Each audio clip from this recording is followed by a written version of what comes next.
नमस्कार, मैं हूं आशीष चित्रांशी और आप देख रहे हैं द न्यूज लॉन्चर।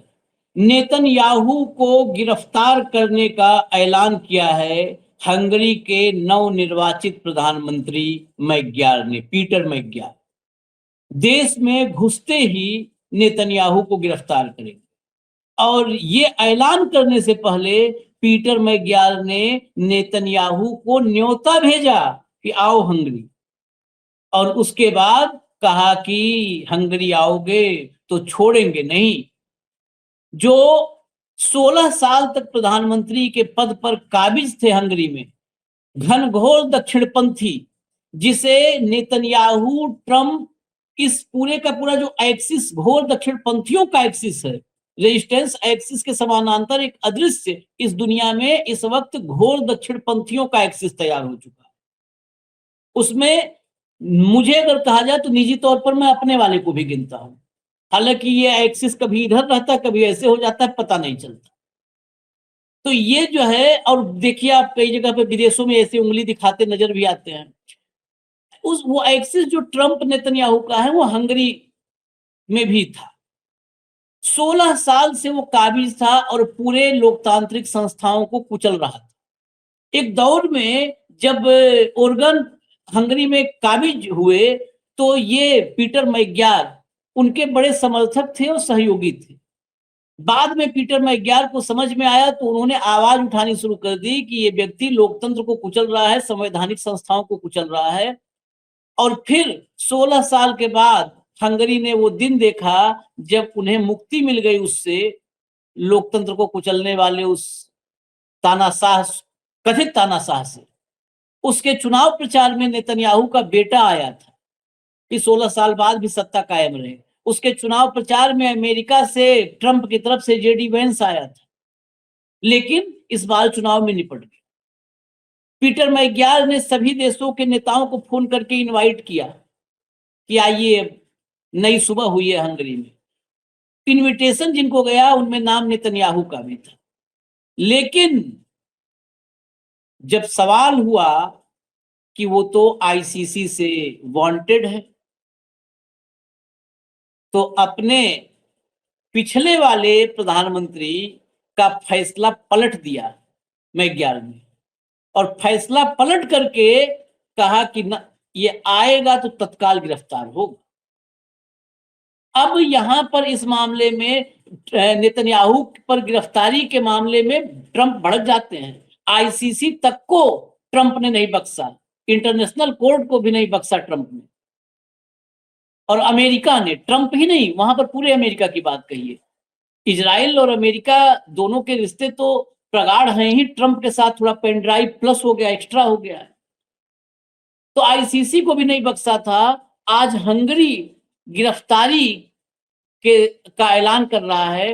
ट्रंप दरकिनार है, ठिकाने लगा रखा है मैग्यार ने ट्रंप को भी, क्योंकि चुनाव जीतते ही पहला ऐलान किया था कि मैं ट्रंप को फोन नहीं करूंगा। अगर फोन आएगा तो हम बात कर लेंगे, लेकिन अपने तरफ से मुझे ट्रंप के सामने नतमस्तक होने, 90 डिग्री होने कोई जरूरत नहीं है। भाव को लाइए, ये खबर महत्वपूर्ण है, दुनिया बदल रही है। खबर क्यों महत्वपूर्ण है? हमारे यहाँ विज्ञापन बदलते हैं ना, विज्ञापन, दुनिया बदल रही है। स्वागत है भाऊ, दुनिया बदल रही है, सारे घर के बदल डालेंगे। ये दुनिया बदल रही, वाकई में वर्ल्ड ऑर्डर चेंज हो रहा है। जियो पॉलिटिक्स अब एक नए पेज पर लिखने की जरूरत है। अब पन्ना पलटिए, नए वर्ल्ड ऑर्डर की तरफ दुनिया बढ़ चुकी है, यकीन करिए। क्योंकि पेट्रो सांचेज जाते हैं चीन और कहते हैं अमेरिका को कि, अमेरिका को ही नहीं, इजराइल अमेरिका सबको कहते हैं कि चीन के साथ जो व्यापार में हम जा रहे हैं, ये असली जगह पे यूरोप जा रहा है, जहां उसको जाना चाहिए, जहां ऐतिहासिक रूप से जाना था। हंगरी का ये रुख है। ब्रिटेन और फ्रांस अलग से 40 देशों की मीटिंग बुलाते हैं। ये वर्ल्ड ऑर्डर बदल रहा है। आप आज नहीं मानेंगे, आगे मानेंगे, आगे कहेंगे कि हाँ, ये दोनों सही बताए थे। लाइए जरा मैं कुछ आपको खबरें दिखा दूं, उनको सुनवा दूं प्रधानमंत्री को, फिर भाऊ के पास चलेंगे। Current report breaking. Hungary's newly elected PM Peter Magyar says Hungary will remain a member of the International Criminal Court and would arrest Netanyahu if he enters Hungary. आगे चलिए, क्लैश रिपोर्ट लाइए। Peter Magyar says he would arrest Netanyahu if he comes to Hungary. I made it clear that Hungary intends to remain a member of the International Criminal Court. If someone enters the territory of a country that is a member of the ICC and that person is under an arrest warrant, then they must be taken into custody. अब सुनवा दीजिए, 2 minute है, पूरा ध्यान से सुनिए। नेता ऐसे ही रीढ़ वाले चाहिए हर देश में।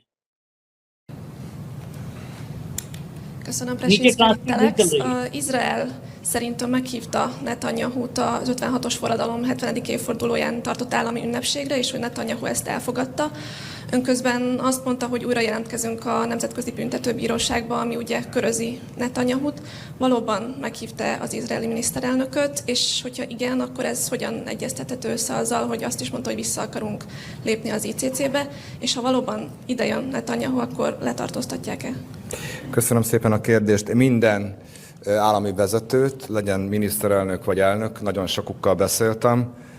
Mai nap is talán a kanadai miniszterelnökkel fogok beszélni, holnap a szerb elnökkel fogok beszélni, meg még nem is tudom, hogy több állami vezetővel. Mindenkit egységesen, nem tettem kivételt, meghívtam az 1956-os forradalom 70. évfordulójára Magyarországra. Ez egy olyan ünnep lesz, amit méltó módon szeretnénk megünnepelni. Innen is üzenem az Operaház főigazgatójának, hogy ne adja ki bérbe haveroknak az Operaházat, mert az Operaházban is fontos rendezvényt szeretnénk tartani, állami rendezvényt főigazgatóra, ami méltó az 1956-os forradalom 70. évfordulójához, de erről majd megy hivatalos irat is. Én világosan fogalmaztam az izraeli miniszterelnöknek is, nem visszalépünk, mert megvizsgálták a kollégáim, és még meg tudjuk állítani a kilépést június 2-áig, hogy a Tisza kormány feltett szándékkal, hogy ezt megállítsa, és hogy Magyarország tagja marad. लेकिन हम चला रहे हैं कि English वाला हिस्सा पूरा पढ़ लीजिए, ताकि जो भी खबर हम दिखाते हैं, बार बार इसलिए कहते हैं, कई दर्शक कहते हैं आप मत दिखाओ खबर, वैसे ही आप लोग बोलो मजा आता है। हमको नरेंद्र जैसा मजा नहीं लेना है भैया, सब मजे लेंगे तो देखो मजे लेने में तो यह हाल है। इसलिए हम दिखाते हैं कि आप लोग को हर दिन हम यकीन दिलाएं कि हम कभी भी आप लोगों के साथ कभी भी झूठ फरेब या गलत नहीं रास्ते पे खबर ले जाके दिखाएंगे, जो है वही दिखाएंगे। इसलिए ये नीचे पढ़ते चलिएगा, पढ़िए फिर हिंदी में, इसका हिंदी में कहीं कहीं हमारे यहाँ छपती है खबर, तो हिंदी में हम दिखा देंगे उसको।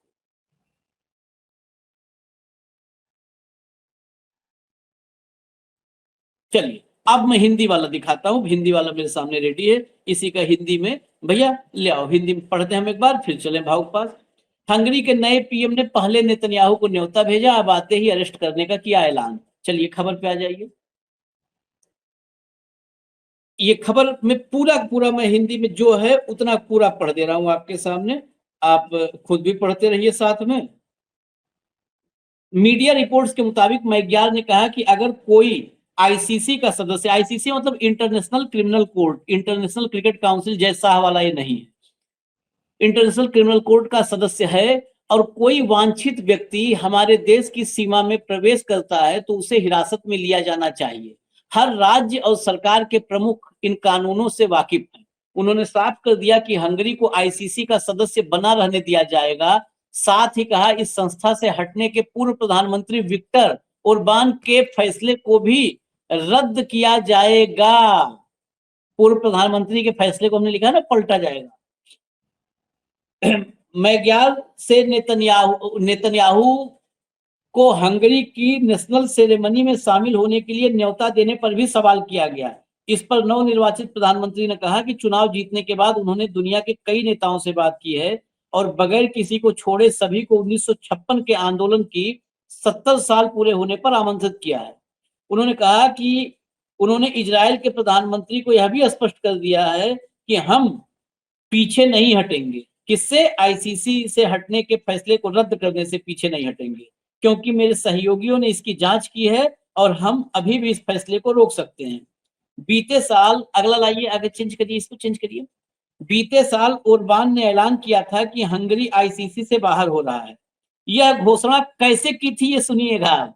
यह घोषणा उन्होंने नेतन्याहू से बुडापेस्ट में मुलाकात के बाद की थी। खास बात यह है कि फैसला 2 जून 26 से प्रभावी होना था, 2 जून से प्रभावी। अब बीते सप्ताह मैग्यार ने कहा कि वह इस फैसले को पलटना चाहते हैं। साथ ही उन्होंने इजराइल के पीएम को अक्टूबर में हंगरी आने का न्योता भी दे दिया था। साल 24 में आईसीसी ने मानवता के खिलाफ अपराध और युद्ध अपराध के आरोपों के चलते नेतन्याहू के खिलाफ अरेस्ट वारंट जारी किया था। अपने सहयोगी नेतन्याहू के खिलाफ जारी किए गए वारंट से नाराज होकर अमेरिका ने आईसीसी के शीर्ष न्यायाधीशों और अभियोजकों पर कड़े प्रतिबंध लगा दिए थे। अमेरिका ने इस वारंट से इतना बिल बनाया अमेरिका कि सब पर प्रतिबंध लगा दिया। लेकिन कहते हैं बकरे कम्मा, हमारे यहाँ बहुत दिन से कहा जाता है ये, बकरे कम्मा कब तक खैर मनाएगी भाऊ, ये स्थिति। और इससे पहले एक खबर जोड़ दूं, पेड्रो सांचेज ने कल बोला था, पेड्रो सांचेज ने ईयू के सामने कि ईयू से जितने इसके समझौते हैं, आर्थिक हो या मिलिट्री डील हो, सब कैंसिल किया जाए ईरान से, इजराइल से। देखिए आशीष, जब पाप का घड़ा भरता है ना, हम इस पे विश्वास रखते हैं। पाप का घड़ा भरता है तो फूटता है। अब नेतन्याहू के पाप का घड़ा भर गया है। प्रॉब्लम क्या होगी, मैं हंगेरी की एक खबर को बहुत इंपॉर्टेंट इसलिए मानता हूं आशीष जी, इसको पैरेलल भारत की दृष्टि से देखे। हाँ, लोग कहते हैं ना कि चुनाव आयोग पे भी कब्जा कर लिया, उस पे भी कब्जा कर लिया, न्यायपालिका पे भी कब्जा कर लिया, कैसा चुनाव जीतेंगे, कैसा करेंगे और क्या करेंगे। मैं आज भी कहता हूं कि यदि जनता चाहे तो बदलाव कर सकती है, चाहे कितना भी बड़ा नेता हो और कितना भी संवैधानिक संस्थाओं पे कब्जा हो। ये हंगेरी ने बता दिया। हंगेरी की स्थिति भारत जैसी ही थी वर्तमान में। कम से कम मैं और आशीष जी जो भारत की स्थिति मानते हैं, जो रोज हम खबरें करते हैं कि जहां संवैधानिक संस्थाएं हाईजैक हो गई है और चुनाव बेमतलब के हो गए हैं, डिजाइंड नतीजे आते हैं, ये सब हंगेरी में हो रहा था। लेकिन हंगेरी में ओरबान का सत्ता के प्रति लालच, संवैधानिक संस्थाओं पे कंट्रोल, और फिर जब सब कुछ हो जाता है तो फिर नंगा नाच होता है, जो हमारे देश में अभी हो रहा है। गैस की किल्लत देखिए, महंगाई देखिए, बेरोजगारी देखिए, ये चरम पे पहुंचता, हंगेरी में पहुंचा। और उसको पीटर मैगार ने उनकी वेदनाओं को शब्द दिए। आज राहुल गांधी चलते हैं, यात्रा निकालते हैं, तो लोग भीड़ उमड़ के आती है, राहुल गांधी को देखने के लिए नहीं आती है। उनको लगता है कि हमारे वेदनाओं को कोई शब्द दे रहा है, हमको कोई ये तो बोल रहा है कि हाँ तुम तकलीफ में हो। निराकरण ले नहीं करे, मान तो रहा है तकलीफ में हो, या तो कोई मानने को भी तैयार नहीं है तुम तकलीफ में हो। यह अराजकता का आलम यह है कि जो सत्ता पक्ष में है वो ना पुलिस को मानता है, ना न्यायपालिका को मानता है, ना संविधान को मानता है। वो बस अपने आकाओं को खुश करते हुए समाज को रोनता है। तो कुल मिलाकर जब हंगेरी में ऐसी स्थिति हो गई तो ये वही मैगार कोई बाहर से नहीं आया था, ये भी एक अंधभक्त था। लेकिन फिर उसकी भी एक लिमिट होती है। उसने भी सोचा यार अब अति हो गया, अब नहीं।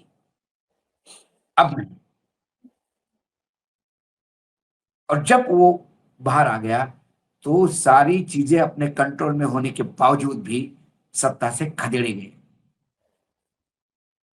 तो या तो जो सत्ता में है वो समझ ले हंगेरी के उदाहरण से, सुधार ले अपने आप को, या फिर जनता हंगेरी का उदाहरण सामने रखे।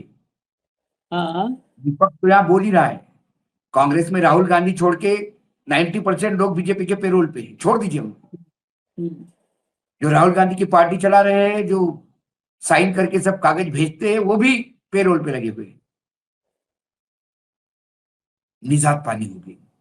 जनता तैयार है, नेतृत्व देने को आप तैयार हो क्या? और मात्र नेतृत्व आपके होने से नहीं, पूरे कुनबा चाहिए। तो मैगार ने कुनबा खड़ा कर दिया और सत्ता में आया। सत्ता में उसके आते ही पूरी अमेरिका लॉबी को झटका लगा। और अभी अमेरिका लॉबी मतलब ट्रंप, नेतन्याहू, ये लोग जो दादागिरी करते हैं, हम्म, मानिए हंगेरी में चुनाव में प्रचार में गए थे, हम्म, क्या हुआ? लोगों ने सत्ता पलट दी। हम्म, अब जब इंडिया इंटरनेशनल क्रिमिनल कोर्ट ने युद्ध का मुजरिम माना, हम्म, वॉर क्रिमिनल माना नेतन्याहू को और सजा दी, तो अमेरिका बौखलाया गया। हम्म, जैसा हमारे यहाँ, मैं अमेरिका से तुलना नहीं करता हूं, लेकिन जब कोई बिल पे सुप्रीम कोर्ट ने डिस्कस करना चाहा हम्म, पार्लियामेंट, तो देश तोड़ने का और जलाने का आरोप एक कुपड़ सांसद ने लगाया, दुबे ने। हम्म, वैसा ये दुबे से कम नहीं है, वो व्हाइट हाउस में बैठा हुआ, हम्म, उसने भी सारे जजेस को गालियां देना शुरू कर दी, और मैं मानता ही नहीं इस कोर्ट को, जाओ। मैं मानता ही नहीं यूरोपियन यूनियन को, जाओ। मैं मानता ही नहीं नाटो को, तुम जाओ। ये रवैये के साथ, तो ये जो था उसका ओरबान, हम्म। यानी वहां का मोदी समझ लो वहाँ आप, 56 वहाँ का 56 इंची। वहां का 56 इंच समझ लो आप। तो वो जो है, उसने बोला, अरे बाप जी ने बोला कोर्ट किसी काम का नहीं, हम भी कोर्ट से दूर हटते हैं। हाँ। उसने भी प्रस्ताव पारित किया, और ये 2 जून 2026 को ये इंटरनेशनल क्रिमिनल कोर्ट से अलग होने वाले थे। उसी बीच सत्ता परिवर्तन हुआ, और आते से ही मैगार ने पहली बार कही कि वो सत्ता वो पलट देगी, हम हम्म, वो प्रस्ताव हम पलट रहे हैं, हम आईसीसी के मेंबर है और रहेंगे। वहां के 57 साल पूरे हो गए क्रांति को, वो भी जीत के आ गए। उन्होंने कहा कि हमारे यहाँ 70 साल पूरे हो गए 1957 के क्रांति को, हम्म, इसके उपलक्ष्य में बड़ा कार्यक्रम होगा। विश्व के तमाम नेताओं को हमने इनवाइट किया है, किसी को हमने इसमें रोका नहीं है। उसमें नेतन्याहू को भी न्योता गिरा। तो पत्रकार ने पूछा कि आपने नेतन्याहू को भी बुलाया? बोले बिल्कुल बुलाया, हमने भेदभाव नहीं रखा, सारे राष्ट्राध्यक्षों को बुलाया। लेकिन नेतन्याहू को यह मैसेज भी दिया कि हम आईसीसी के मेंबर हैं, आप हम्म, हमारे धरती पे आओगे तो हंगेरी के तमाम जो राज्य हैं छोटे छोटे, जैसे अपने यहाँ महाराष्ट्र, मध्य प्रदेश, केरल, राजस्थान, वैसे हंगेरी में भी राज्य है। उन्हें कहा कि हमारे सारे राज्यों के लोगों को पता है कि हंगेरी का संविधान क्या कहता है, और हम आईसीसी के साथ कितने जुड़े हुए हैं। तो आईसीसी का क्रिमिनल, सजा याफ्ता मुजरिम, वो यदि हमारी धरती पर पैर रखता है तो उसको अरेस्ट किया जाएगा। ये आप तय कर लो, आपको आना ही नहीं आना है। न्योता हमने इजराइल के प्राइम मिनिस्टर को दिया, लेकिन मुजरिम नेतन्याहू यदि आता है तो अरेस्ट होगा। हम्म, हम्म, ये इशू है। अब बताइए दुनिया कितनी बदल रही है। हाँ, यूरोपियन यूनियन ने पहले ही बोल दिया कि भैया ये इजराइल से हमको कोई संबंध नहीं रखना है। हम्म, भारत अटल बिहारी वाजपेयी से लेके मनमोहन सिंह तक हाँ, इजराइल को आक्रांता मानता था। अटल जी ने कहा था किसी हालत में फिलिस्तीन की जमीन वापस करनी चाहिए इजराइल को। हम्म, विस्तारवादी सोच को हम भारत कभी साथ नहीं देगा। और वही मनमोहन सिंह जी ने कहा था कि India will never accept the imperialistic moves by Israel. The land of Palestine has to be return to Palestine. सिर्फ ये आने के बाद एक आदमी के अय्याशी से पूरा देश का विदेश नीति बदल दिया। एक पूरी, हमारा पेट्रोलियम मिनिस्टर एफ्टीन का टेलीपैथी मिनिस्टर फ्रेंड, टेलीपैथी वाला फ्रेंड, टेलीपैथी में क्या क्या पैथी है पता नहीं अभी, उस फ्रेंड ने जब बोला कि जरा इजराइल के पास जाके खुश करो तो अमेरिका के दरवाजे खुल जाएंगे, ये इजराइल को खुश करने गए, इजराइल ने इनका नाड़ा पकड़ के बांध दिया। और पूरे विदेश नीति गोल घुमा दी। आज जिस इजराइल को पूरा विश्व लताड़ रहा है, हम उसके साथ खड़े होने का प्रयास कर रहे हैं। हम हमारी नैया डुबो रहे हैं। फादरलैंड बोल के आए उनको, वाह। उसको भी समझ में आ गया कि पूरा विश्व क्या सोच रहा है, और ये यदि कोई हमारे पास आ रहा है तो कितना कुपड़ है और कैसा नचा सकता हूं मैं इसको बंदर जैसा रस्सी से। उसने एक गले में मेडल डाल दिया, एक अवार्ड दे दिया जो इसके पहले कभी किसी को जीवन में नहीं दिया था, आगे भी देंगे कि नहीं पता नहीं। और वो 150 रुपए का मेडल लेके ये घूम रहे हैं, तुम्हारे साथ हम खड़े हैं, रहो खड़े। अब खाड़ी के देश भी खड़े नहीं उसके साथ, अमेरिका के साथ कोई नहीं है। कल अरे खाड़ी के देशों ने कहा कि अब चाइनीज करेंसी में काम करने दो, कहा पेट्रोल उसमें, क्रूड उसमें बेचने दो, अब डॉलर सहन नहीं हो रहा है। यूएई के पास डॉलर खत्म हो रहा है। कल यूएई के एक कमेंटेटर ने कल ये कहा, कमेंटेटर मतलब ये मत समझना आपकी जो हमारे यहाँ हर्षा भोगले क्रिकेट की करते हैं, पॉलिटिकल कमेंटेटर बहुत महत्व है उन देशों में। हमारे जैसा थोड़ा है कि यहाँ पर पॉलिटिकल कमेंटेटर के रूप में मान लो कुछ बोला भाव ने तो वो कोई मुकदमा कर देगा। ये तो पॉलिटिकल कमेंटेटर इन देशों में बहुत उनके आवाज की बड़ी वैल्यू होती है। कल कहा कि अब दुबई मतलब यूएई को कहा कि अब हमें वक्त है कि यहाँ से बोरिया बिस्तर पैक कर दे अमेरिका का, क्योंकि जिनको हमने अपना एसेट माना था, वो एसेट मानते थे ना जो आर्मी बेस थे, एयर बेस थे अमेरिका के। हम जिन बेसेज को अपना एसेट मानते थे वो तो लाइबिलिटी साबित हो रहे हैं, वो बोझ हम पर बन गए हैं। खैर मैं जरा आपको ये आईसीसी का बता दूं, आईसीसी समझेंगे तो आपको लगेगा कि वाकई नेतन्याहू तो भाई फादरलैंड एक आदमी बना ही सकता है। 125 देश में वांटेड है, 125 देश में कदम नहीं रख सकता ये। आईसीसी इंटरनेशनल क्रिमिनल कोर्ट जो हेग में है, नीदरलैंड्स के हेग में है, इसके 125 मेंबर हैं। 125 देशों में वांटेड है, नहीं कदम रख सकता। सोचो 9 मुल्कों की पुलिस खोज रही थी तो हमारे यहाँ डॉन बन गई थी फिल्म। ऐसा मत बोलो, वांटेड है। हमारे यहाँ के कुपड़ कर मास्टर स्ट्रोक मानेंगे। डॉन को तो 12 मुल्क की पुलिस ढूंढ रही थी, नेतन्याहू को 125 देशों की पुलिस ढूंढ रही है।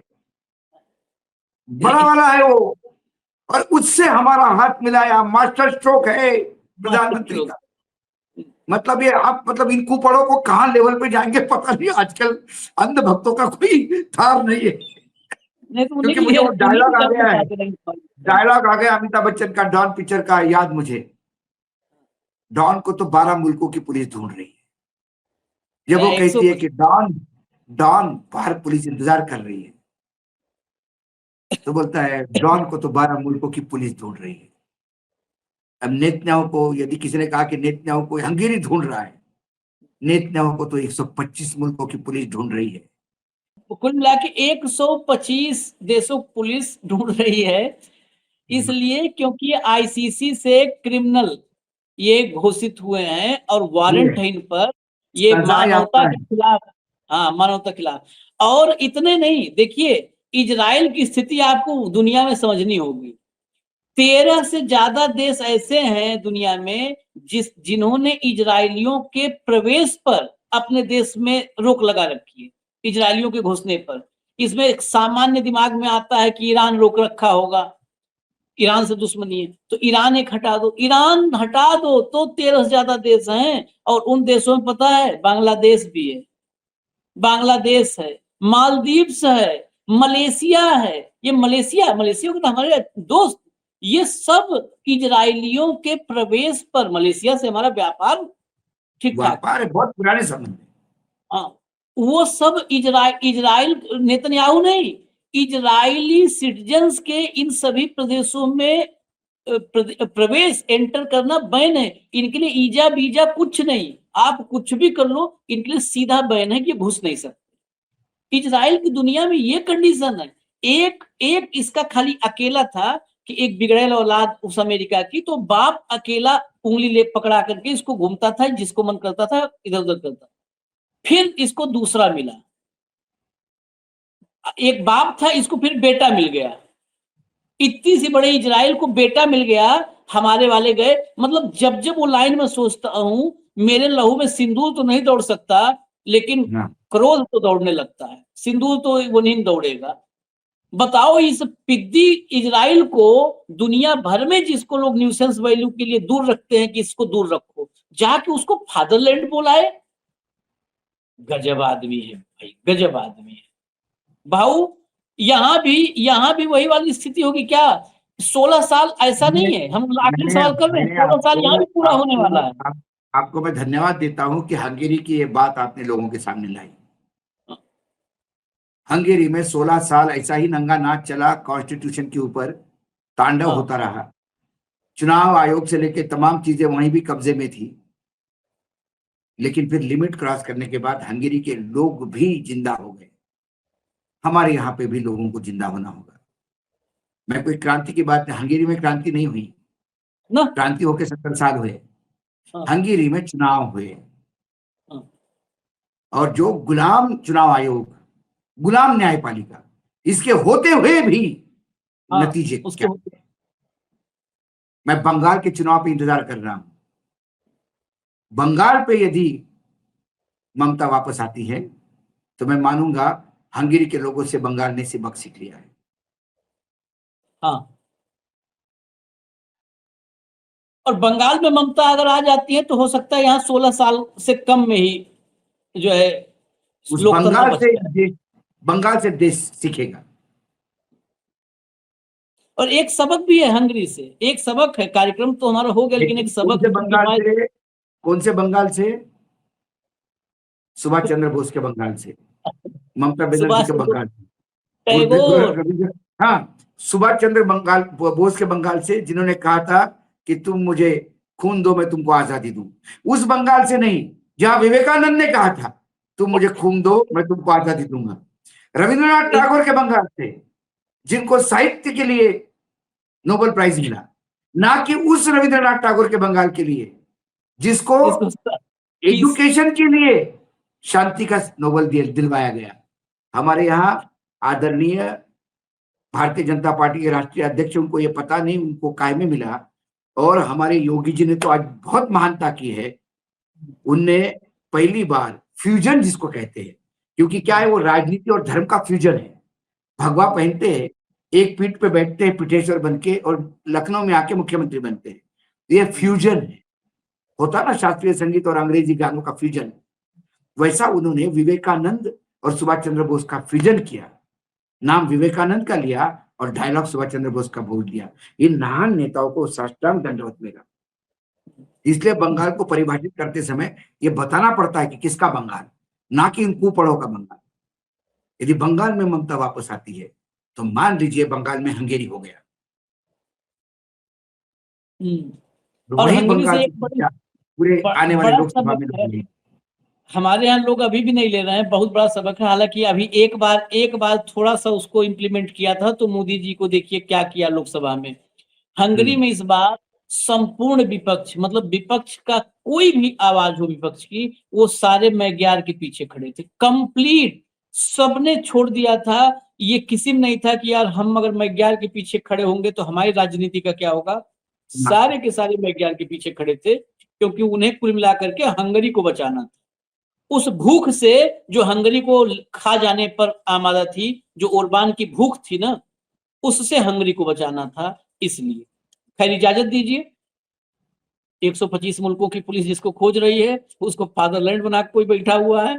देखिए आप लोग भी समझिए। हमें इजाजत दीजिए। धन्यवाद भाऊ, बहुत बहुत धन्यवाद। नमस्कार।